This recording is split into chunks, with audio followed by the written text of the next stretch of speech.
How's everyone? I'm going to start with the story of my phone. That is my phone. Like most of you, I'm paralyzed when my phone doesn't work.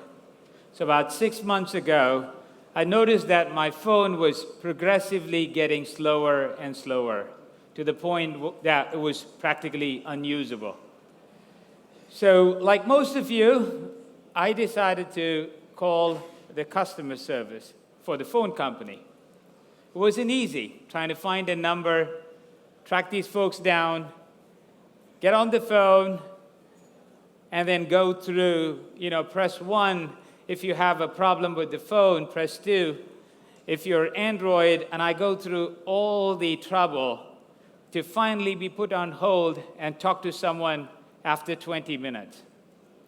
And that person explains to me that, hey, we know what the problem is. The problem is with the model of the phone, and we've got the next version coming out that should fix it.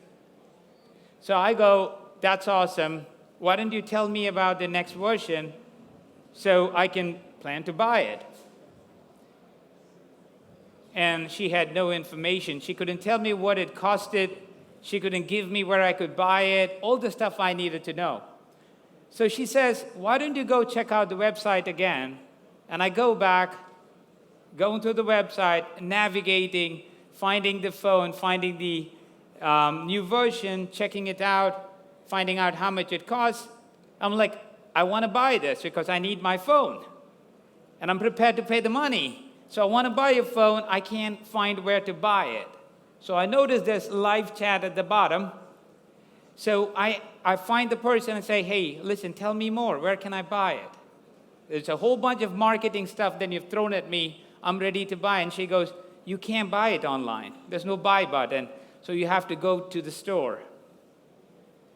So I explained to her what I was trying to do for the second time. And so I decide to go to the store, which is, I meet a wonderful person there. And the person's like, what's up? I tell her the whole story again. And I buy the new phone. This was a month ago. Guess what happened? A month after I bought the new phone, it started slowing down again. So what do you think I'm going to do? You think I'm going to call customer service again? You think I'm going to go through their website again? Think I'm going to go to the store? No. I'm going to say goodbye to that brand. What is the problem here? This is a fairly standard story. This is what all of us go through. They were all wonderful people. They were all helpful.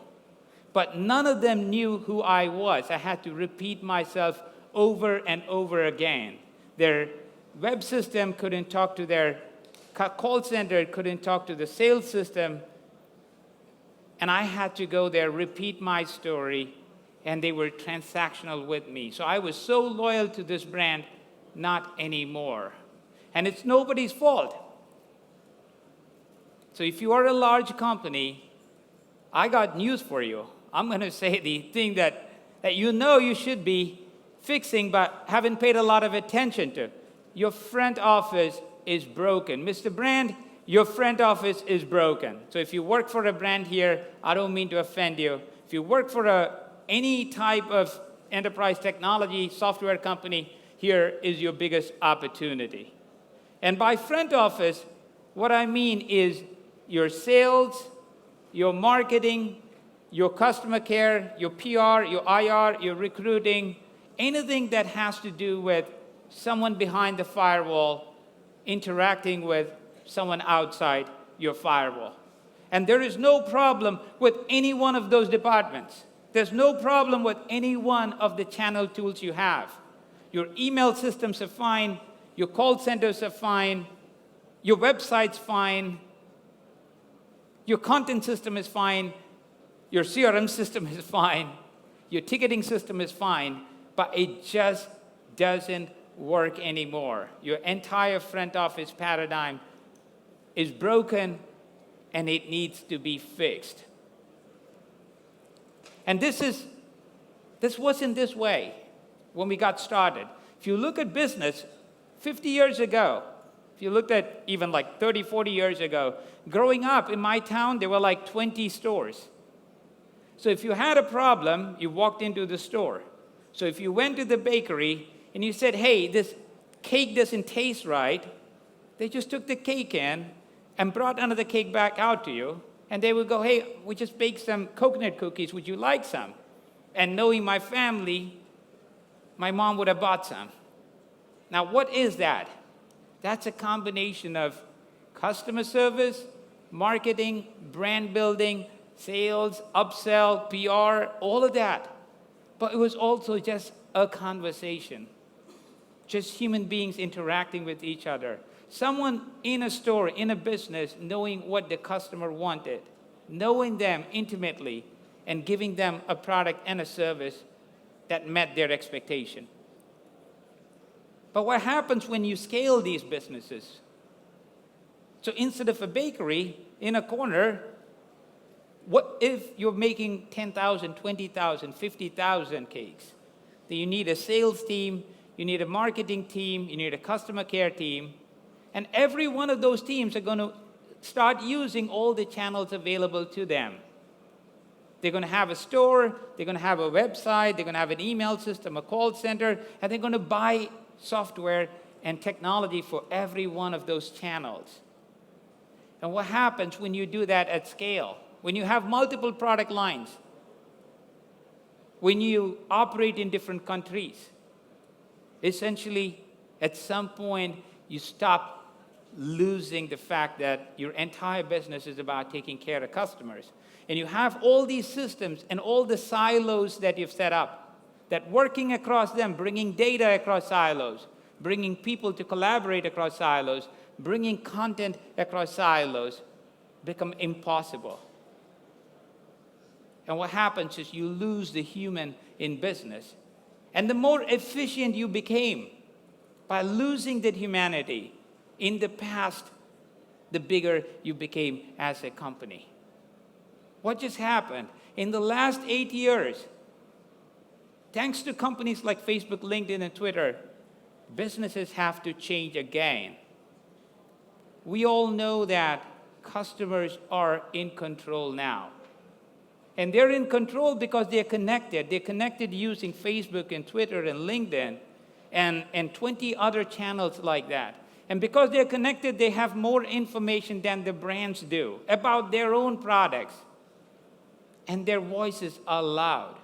In that story, I told you I'm very unhappy with my phone manufacturer right now.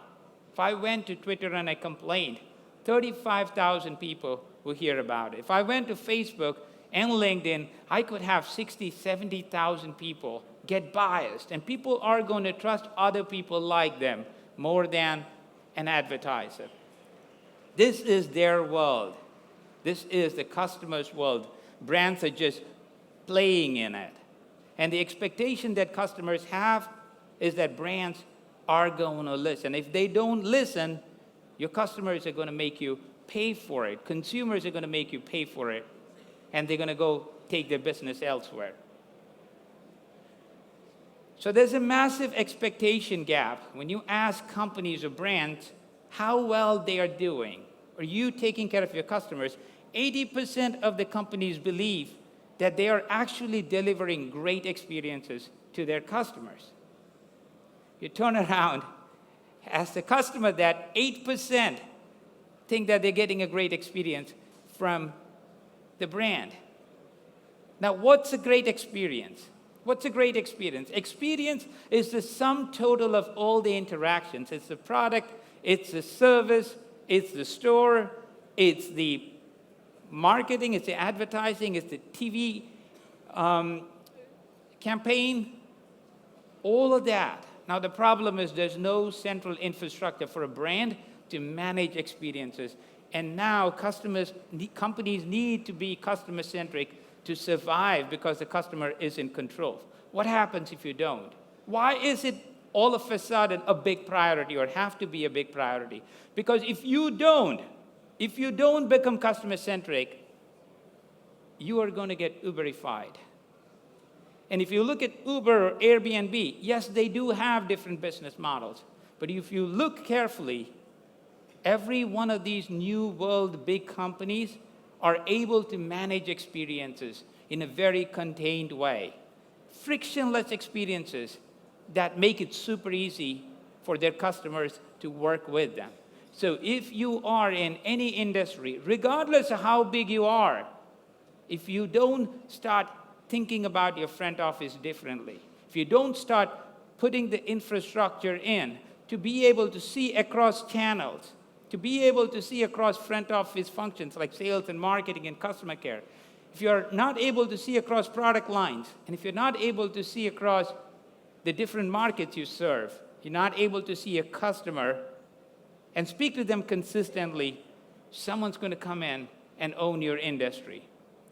Got to go from being brand-centric, which is me going through different product lines, going through different functions, and going through different markets and different channels, and seeing a customer on the other side. And you got to realize that the customer is going to have a very disjointed experience when you do that. And you're going to flip from that to being customer-centric, where you put customer in the middle, and every part of your company, every silo across every channel sees that customer, has that context, and is consistently adding value to that customer. You're going to have to go from having different views of that customer to having a single integrated view of that customer, to be able to speak to them cohesively in one brand voice instead of being all over the place, waiting for permission, striving to create value and measuring the value and the emotional response you create in each one of those customers at the moment of truth, which is when a customer comes in contact with that brand. And you got to work across all your internal silos. And right now, every piece of software, every piece of technology you have in your entire front office is conspiring to work against you. And when you do that, when you start putting the infrastructure to do that, that's when you're able to go back to having one-on-one relationships with your customers like we did 50 years ago. Now, that's not an easy thing to do. That's not an easy thing to do at scale at all. But that requires a different kind of thinking. Many of these brands are able to do that. They've started thinking that way. And it's not a question of whether you have to do it. It's not a question of if you have to do it. It's a question of when are you going to do it and how long can you wait. Thank you very much.